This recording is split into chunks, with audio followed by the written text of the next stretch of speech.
Billy, you must be pretty proud of this group. It was a great performance once again. Yeah, proud's an understatement. I remember sitting in this room after Game 3 last year. I couldn't believe how proud I was of this group of players and what they produced, and they just keep raising the bar. And we've seen some great Queensland victories and great Queensland performances, but the adversity, and different adversity this time, it come from the opposition. They applied the pressure in that first half, and we were defending our try line.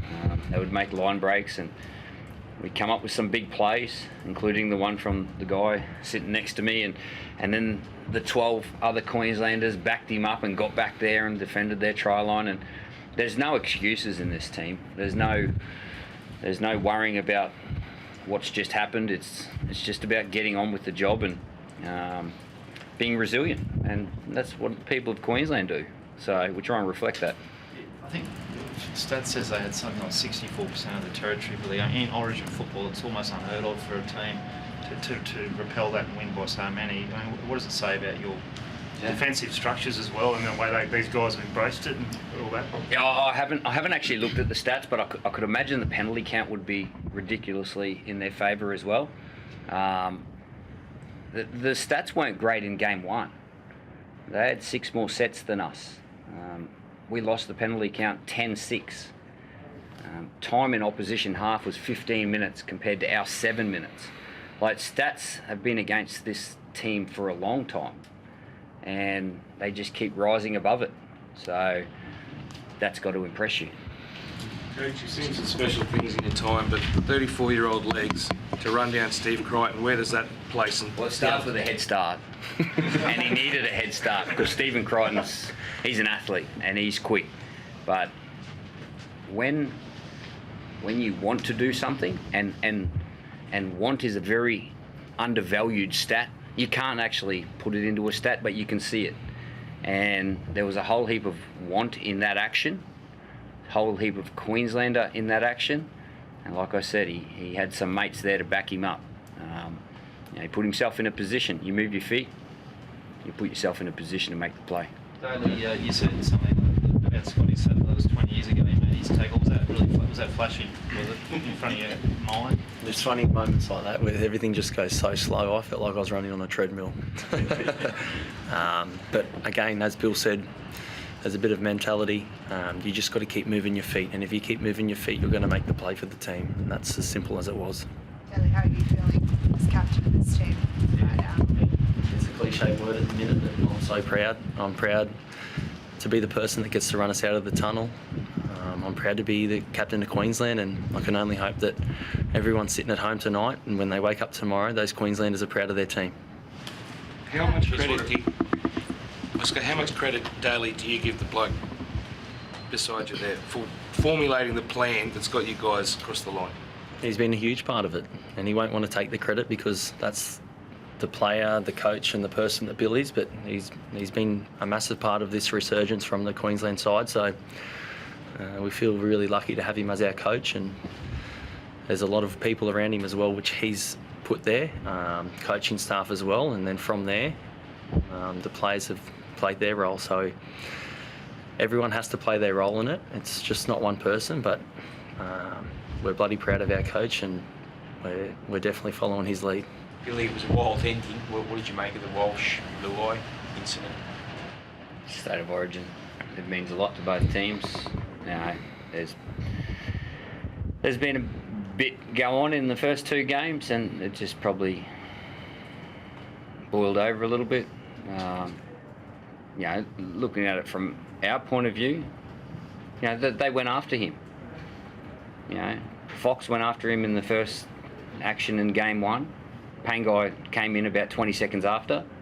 They had a go at him, and they put him under pressure. He's got to learn to accept that that's coming for the next 15 years. Trust me, I know. That's not going anywhere. But he rose above it, and he'll learn. He's 20 years old. He will learn. But boy, hasn't he had some sort of series. And he's earned that. He's earned that through his professionalism at the Broncos and his actions, week to week at the Broncos. And then when he's come into camp, talk about that want. Reece wants to be as good as he possibly can. And if he continues that want, there's no ceiling to where Reece Walsh can get to. It's been a pleasure to help him along the way and work with him, and he's been a big part of this team this year. Do you see a bit of yourself in him? No, I see Reece Walsh in him. He's his own player. He's his own player. He's not anyone else. He's very unique to himself. Billy, you said you wanted them to get better, but did you expect that much better tonight? Really? Oh, there's better than that too. They're only getting started, this team. This team has created a foundation to their footy that they're just getting started and they're just building. But what they've probably exceeded my expectations is the connection they're doing it for, the connection to, you know, the colour of the jersey, connection to these postcodes, connection to their names on the back, connection to the people of Queensland. At the end of the day, the feeling that we get to feel right now and we get to feel to be a part of this team, at the end of the day, that's only there because it means so much to more than 5 million people. And we are a part of that 5 million people. So that's why this is so special.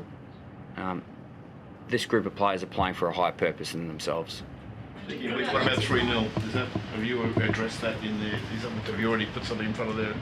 Or are you just going to enjoy this one too? Well, of course, we're going to look to improve and look to go out there and perform well. That's what's in front of us. Right now, it's about enjoying this. Like, keep your head where your feet are. I try and do that. It's easy to wander off, and I work in the media. We want to try and wander off all the time, but if you can keep your head where your feet are, you're in a pretty good position. So our feet are right here, right now. After game 2, we've just wrapped up the series. We'll enjoy that dressing room atmosphere for as long as we can. Sorry? Just a word on Tommy Daly. Yeah, as soon as it happens, it's hard not to feel a fair bit of sympathy for him. So initial thoughts was I was hoping it's not too bad. I'm still not going to know how bad it is until he goes and gets scans and stuff, but it's hard not to feel really sorry for Tommy where he's at the moment. So he's obviously got to get some scans and we'll go from there, but heart goes out to him. Lindsay Collins was outstanding tonight, wasn't he? Just his not only his runs, but some of the desperation plays. Yeah. Amazing series so far from him. He's been getting reminded how many middle forwards are getting Man of the Match awards and Wally Lewis awards from Cameron Smith and Nate Miles. So they're reminding me every 5 minutes. But like I watch our players, the Queensland players, as much as I can in those first 12 weeks of the year. And if you watch Lindsay Collins play, and you just purely watch Lindsay Collins play, he's got great habits in his game. And he puts himself in a position to make a lot of plays. He thoroughly deserves that medal around his neck.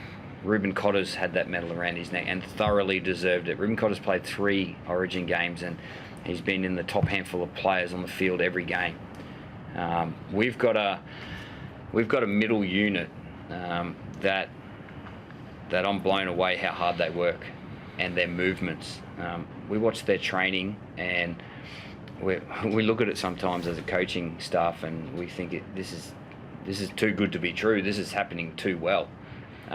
And that's the engine room for the resilience on your try line and the continually turning up. It takes more than athleticism, more than talent. It takes ticker, it takes concentration. And those players, Lindsay Collins leading that way, they're the heart and soul of the team.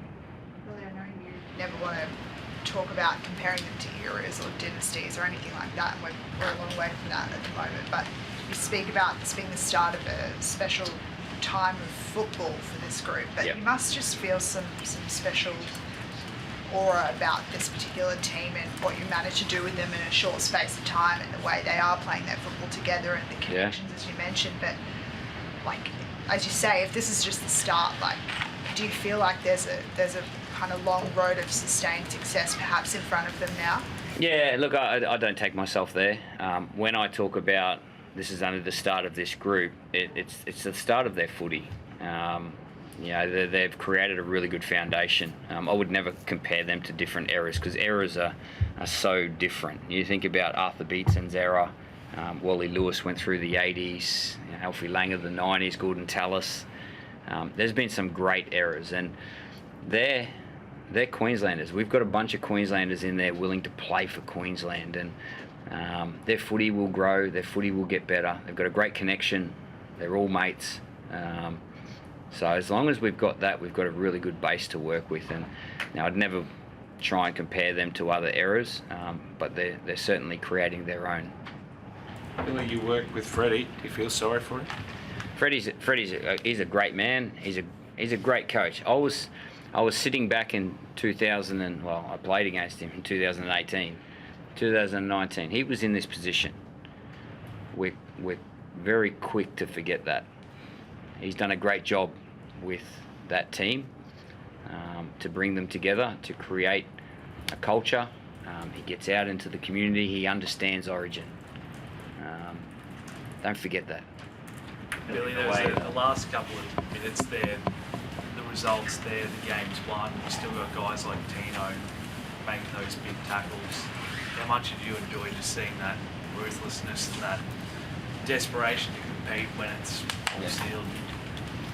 Yeah, I thought we lost our way a little bit about 15 minutes to go, to be honest. And I wasn't overly comfortable up in the box when we did that. But yeah, we're not perfect, and we don't pretend to be perfect.